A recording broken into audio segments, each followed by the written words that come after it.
Zero to Professional English course, a creation of Habib Riaz. Lesson 51, Urdu to English Practice, Part 7, Arrogant Mule. For a better experience of the course, you should buy our book. Golden English, Intermediate Level 2, 0 to Professional English Guide, a golden gift for English learners. What is inside the book? This book is very beneficial for intermediate level students. It contains part of speech, auxiliary verbs or modals, some additional structure of English sentences, 20 stories for Urdu to English practice, direct and indirect, 20 lessons for English text reading and understanding, 35 lessons for English speaking practice, and many more things. I am sure that my book, Golden English, would be a perfect need for English learners, as this will serve as a complete guide to improve their English skills, starting from zero knowledge to advanced levels. Especially translation, English text understanding, and speaking skills, whether starting from zero knowledge to advanced levels. Error is human nature, so if you notice any mistakes in the book, please do not hesitate to inform me. I would be grateful for this act of kindness. If you like, you may share this course with your friends and relatives. To stay updated about our courses and opportunities, please follow us on the links given below in the description. Let's begin with the lesson. बिस्मिल्लाहिर्रहमानिर्रहीम अस्सलाम वालेकुम वरहमतुल्लाहि वबरकातुह। उम्मीद करता हूँ कि आप सब लोग बखैर व आफियत होंगे। आज हम पढ़ेंगे कहानी नंबर 7 और आज की कहानी में हम गुफ्तगू करेंगे एक घमंडी खच्चर के बारे में। और घमंडी को हम बोलते हैं एरोगेंट और खच्चर को हम बोलते हैं म्यूल। Okay, mule. तो देखिए कि ये कहानी कैसी है। उम्मीद करता हूँ कि आपने इसको पढ़ा होगा। तो चलिए शुरू करते हैं अपनी आज की कहानी। और हमारी कहानी शुरू होती है, दो खच्चर बोझ से लदे हुए कहीं जा रहे थे। ओके, तो इसको हम कैसे कहेंगे? इसको अंग्रेजी में हम कहेंगे, बहुत आसान सा जुमला है, 2 mules were going somewhere loaded with a burden. Okay, तो दो खच्चर 2 mules कहीं जा रहे थे, were going somewhere, किस हालत में? बोझ से लदे हुए, तो loaded with a burden. Okay, loaded with burden यानी बोझ से लदे हुए। ओके, तो दो खच्चर बोझ से लदे हुए कहीं जा रहे थे। इसको अंग्रेजी में हम कैसे कहेंगे? अंग्रेजी में हम कहेंगे 2 mules were going somewhere loaded with a burden. Okay, आगे क्या हुआ? उनमें से एक की पीठ पर रुपयों से भरे थैले थे और दूसरे की पीठ पर अनाज के बोरे थे। बहुत आसान सा जुमला, मुश्किल नहीं। तो हम कहेंगे one of them had bags full of money on his back and the other one had sacks of grain on his back. Okay, तो यहाँ पर उनमें से एक की पीठ पर रुपयों से भरे थैले थे। ये आपका थोड़ा सा अजीब सा टेढ़ा सा लग रहा है, लेकिन कोई मुश्किल नहीं। One of them had bags full of money on his back, ये हम इसको अंग्रेजी में इस तरह कहेंगे। ओके, तो one of them had bags full of them money on his back, अगर आप इसका लफ्जी तर्जुमा करें तो हम कहेंगे कि उनमें से एक जो है रखे हुए था पैसों के बैग्स अपनी पीठ पर। उनमें से एक अपनी पीठ पर पैसों के जो है बैग रखे हुए था, ये माना हो रहा लफ्जी। लेकिन उर्दू में हम कहेंगे उनमें से एक की पीठ पर रुपयों से भरे थैले थे। अगर आप इसका लफ्जी तर्जुमा करना चाहे, उनमें से एक की पीठ पर रुपयों से भरे थैले थे, तो हम कहेंगे कि there were bags full of money on the back of one of them. तो ये थोड़ा सा टेढ़ा हो जा रहा है, तो हमने क्या कह दिया? One of them had bags full of money on his back, कि उनमें से एक की पीठ पर रुपयों से भरे थैले थे। ओके, और दूसरे की पीठ पर अनाज के बोरे थे। ये भी उसी तरीके से होगा। हम कहेंगे and the other one had, यहाँ पर वन छूट गया है, द अदर यानी दूसरा। The other one had sacks of grains, अनाज के बोरे, sacks of grains on his back यानी उसकी पीठ पर। तो and the other one had sacks of grain on his back, क्या मतलब हुआ? और दूसरा जो था वो रखे हुए था अनाज के बोरे अपनी पीठ पर, यानी दूसरी की पीठ पर, यानी दूसरे के पीठ पर अनाज के बोरे थे। अब आप नहीं कहेंगे and grains of and sacks of grains were on the back of the others. ये कहने की जरूरत नहीं है, बल्कि हम इसको सब्जेक्ट के हिसाब से ला देंगे. ओके, आगे चलते हैं. हमारा जुमला पहला खच्चर अपना सर उठाकर चलता था. इसको आप कैसे कहेंगे? आप कहेंगे the first mule walked with his head held high. Okay, तो पहला खच्चर द फर्स्ट म्यूल चलता था. कैसे? वॉक्ड, अपना सर उठाकर, with his head held high, with his head held high. Okay, यानी कि अपना सर ऊपर उठाने के साथ साथ. अगर आप इसका लफ्जी तर्जुमा करें तो हम कहेंगे कि अपना सर ऊपर उठाने के साथ साथ, यानी सर उठाकर चलना. आप कह सकते हैं walk with head held high.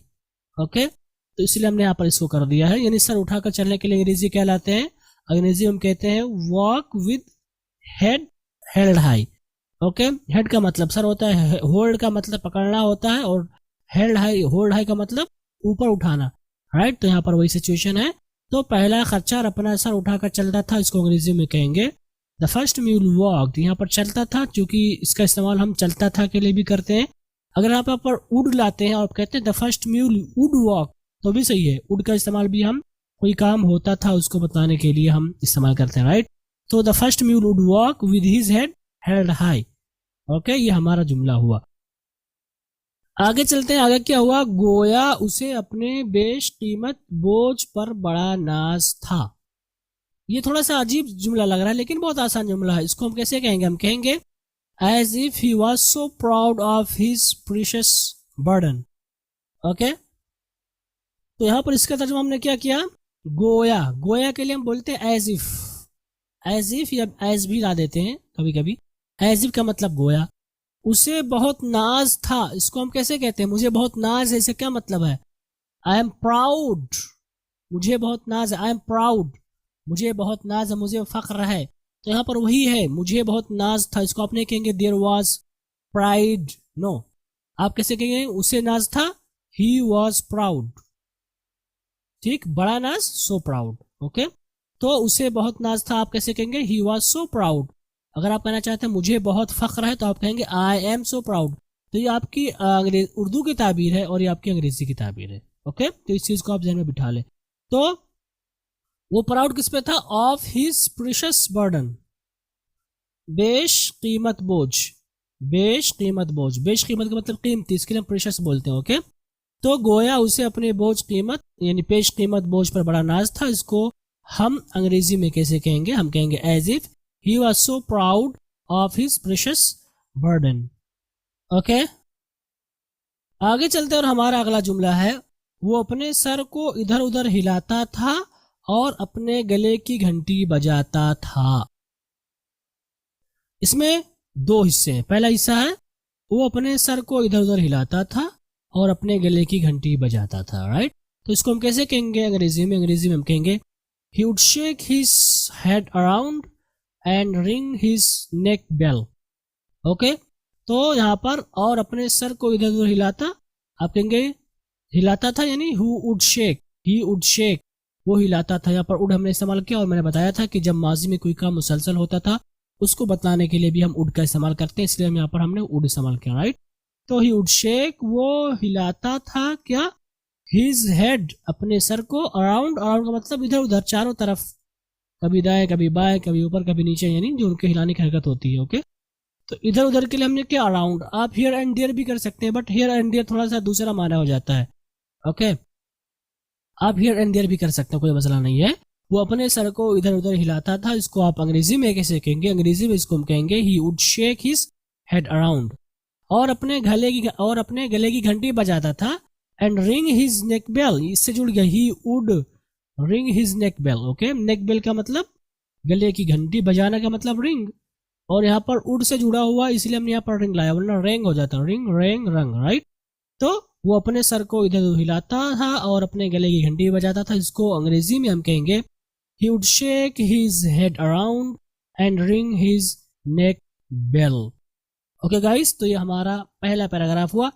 आगे चलते हैं, देखते हैं क्या हुआ. आगे है अचानक कुछ डाकू आ गए और उन्होंने रुपए वाले खच्चर को जख्मी कर दिया. यहाँ पर और आप जोड़ दीजिएगा तो ज्यादा अच्छा हो जाएगा. तो बहुत आसान सा जुमला है, इसको हम कहेंगे suddenly some robbers came, they injured the mule having money, और रुपया लेकर चंपत हो गए, and ran away with the rupees. Okay, आसान सा जुमला है। तो अचानक कुछ डाकू आ गए, इसको हम कैसे कहेंगे? आप कहेंगे सडनली सम रॉबर्स केम। आसान सा जुमला है। सम रॉबर्स आपका सब्जेक्ट है और केम मतलब आना आपका वर्ब है।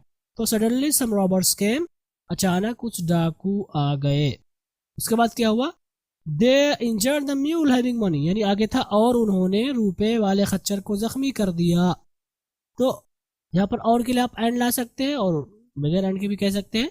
उन्होंने खच्चर को जख्मी कर दिया, ये असल है, राइट। तो हम कहेंगे दे इंजर्ड द म्यूल। अब वो खच्चर कैसा था? रुपए वाला। तो यहाँ पर हैविंग मनी, हैव के माने होते रखना, तो यहाँ पर रुपए वाले खच्चर का मतलब क्या है? यानी जिसके पास पैसा था। रुपए वाले खच्चर का मतलब वो खच्चर जिसके पास पैसा लदा हुआ था, या जिस पर पैसा था, या जिस पर पैसा लदा हुआ था, इसलिए हमने हैविंग मनी कर दिया, राइट। अब यहाँ पर लोडेड विद मनी भी कर सकते हैं। Injured the mule loaded with money, यानी सियाक का एतबार करते हुए आप हैविंग भी कर सकते हैं, ठीक। तो यहाँ पर आईएनजी फॉर्म के साथ आपने क्या बनाया? रुपए वाले खच्चर। ओके, तो उन्होंने रुपए वाले खच्चर को जख्मी कर दिया, आप कैसे कहेंगे? They injured the mule having money. उसके बाद और रुपया लेकर चंपत हो गए। चंपत होने का मतलब भाग जाना। एंड रैन अवे, सिर्फ रैन का मतलब होगा भागना, भाग गए, लेकिन चंपत हो जाने का मतलब लेकर गायब हो जाना, इसलिए रैन अवे कर दिया। रुपया लेकर विद द रुपीज, तो रन अवे विद रुपीज मतलब कोई चीज लेकर गायब हो जाना, कोई चीज लेकर गायब हो जाना।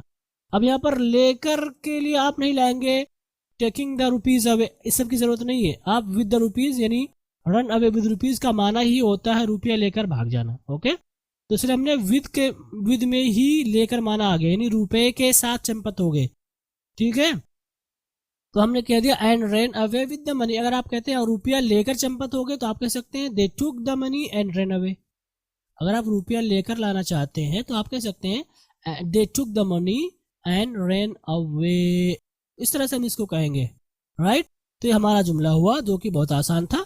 तो हमारा जुमला हुआ अचानक कुछ डाकू आ गए, सडनली सम रॉबर्स केम, उन्होंने रुपयों वाले खच्चर को जख्मी कर दिया। They injured the mule having money, और रुपया लेकर चंपत हो गए। And ran away with the rupees. Okay, आगे चलते हैं। उन्होंने दूसरे खच्चर पर नजर नहीं डाली, इसको हम कैसे कहेंगे? हम कहेंगे did not look at the other mule. Okay, तो यहाँ पर नजर डालने का क्या मतलब है? नजर डालने का मतलब होगा थ्रो द साइट लफ्जी तौर पर, लेकिन यहाँ पर इसका मतलब है देखना, यानी उन्होंने उसको नहीं देखा। ओके, तो इसलिए हमने क्या कहा? उन्होंने नहीं देखा दूसरे वाले खच्चर को।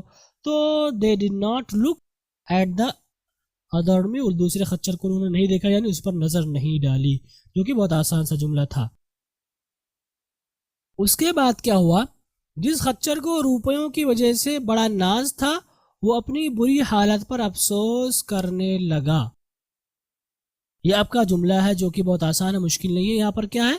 यानी जिस खच्चर को रुपयों की वजह से बड़ा नाज था, यह आपका सब्जेक्ट बन रहा है, वो के साथ अपनी बुरी हालत पर अफसोस करने लगा, यानी वो अफसोस करने लगा अपनी बुरी हालत पर। ये स्ट्रक्चर बनेगा।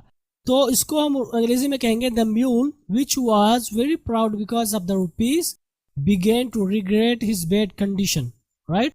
तो जिस खच्चर को रुपयों की वजह से बड़ा नाज था, इसको आप अंग्रेजी में कैसे कहेंगे? आप कहेंगे the mule which was very proud because of the rupees. अगर आप इसका लफ्जी तर्जुमा करना चाहें द म्यूल, तो हम कहेंगे कि वो खच्चर विच वॉज वेरी प्राउड, जिसे बहुत ज्यादा नाज था, बिकॉज ऑफ द रुपीज, रुपयों की वजह से। तो इसी चीज को हमने अच्छे तरीके से कैसे कहा कि जिस खच्चर को रुपयों की वजह से बड़ा नाज था। ओके, तो जिस खच्चर को रुपयों की वजह से बड़ा नाज था, इसको अंग्रेजी में हम कैसे कहेंगे? हम कहेंगे the mule which was very proud because of the rupees. Okay, यहाँ पर हमने विच कहा है म्यूल के लिए, क्यों? क्योंकि विच का इस्तेमाल हम गैर जानदार के लिए करते हैं। यहाँ पर आप हु नहीं ला सकते। ये अलग बात है कि आज के ज़माने में लोग इस्तेमाल कर देते हैं, शायद उन्हें जो है इसका इल्म ना हो, या हो सकता है इस्तेमाल में भी आ गया हो आपकी, क्योंकि बहुत चीज़ें होती हैं कायदे से हट के इस्तेमाल हो जाती हैं, लेकिन हम विच ही इस्तेमाल करेंगे जो हमारा रूल है। ओके, तो यहाँ पर हमने विच इस्तेमाल किया, राइट। जिसे नाज था, विच वॉज वेरी प्राउड, किस पर? रुपयों की वजह से, because of the rupees.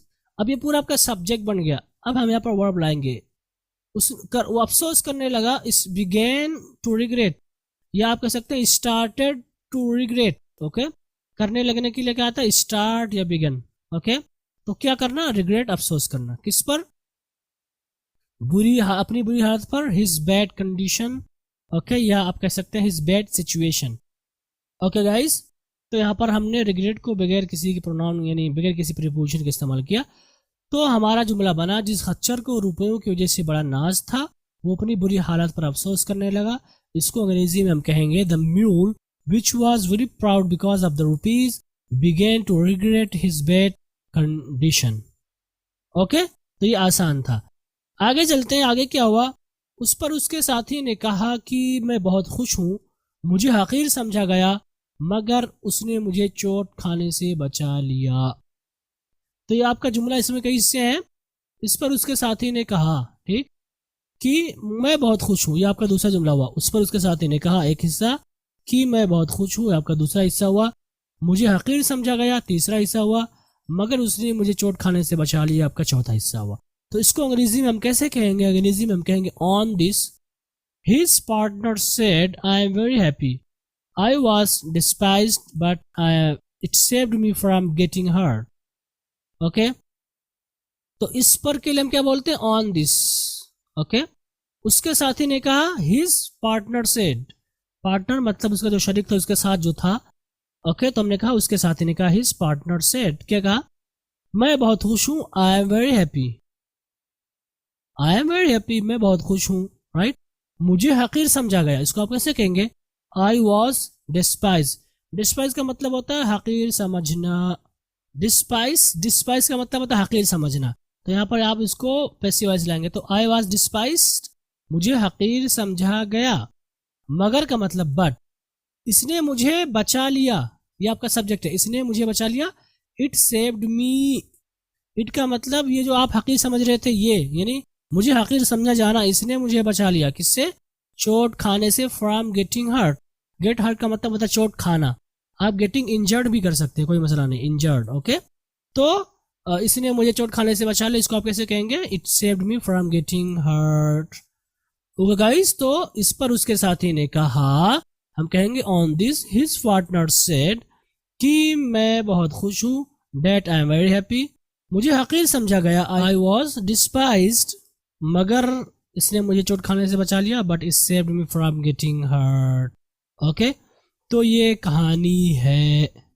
Okay guys, इस कहानी से हमें क्या सबक मिलता है, इस कहानी से हमें सबक मिलता है कि हमें अगर अल्लाह रब्बुल आलमीन ने माल दौलत से नवाजा तो उस पर घमंड या फख्र नहीं करना चाहिए। हो सकता है कि अल्लाह रब्बुल आलमीन ने हमें वो माल दौलत या वो जो नेमत अता की आजमाने के लिए हमें अल्लाह ने जो है वो दे रखी है। और यहीं पर यह भी सबक मिलता है कि इंसान के पास जो कुछ है उसे में खुश रहना चाहिए। अगर मान लीजिए आपके पास कोई चीज़ नहीं है तो इसका मतलब ये नहीं कि आप अफसोस करें कि वो मालदार बहुत ज़्यादा, मैं क्यों नहीं हूँ। ठीक है, हो सकता है कि आपका जो है बहुत ज़्यादा अमीर ना होना ही आपके लिए जो है बहुत बड़ी नेमत है। तो जो भी होता है आपकी ज़िंदगी में बेहतर होता है, खैर के लिए होता है, भलाई के लिए होता है आपके। तो इसलिए आप जो है हसद ना करें एक दूसरे से, और इस्लाम ने इस चीज़ पर जो है लानत भेजी, यानी सख्ती से मना किया है। ओके गाइस, तो हमारी कहानी थी, उम्मीद करता हूँ कि आपको समझ में आया होगा ये। और इन्हीं के साथ हमारी ये कहानी ख़त्म होती है। अब आपसे रुखसत होते हैं, इंशाल्लाह हमारी मुलाकात अगले सबक में होगी, यानी अगली कहानी में होगी। वस्सलामु अलैकुम वरहमतुल्लाहि वबरकातुहू।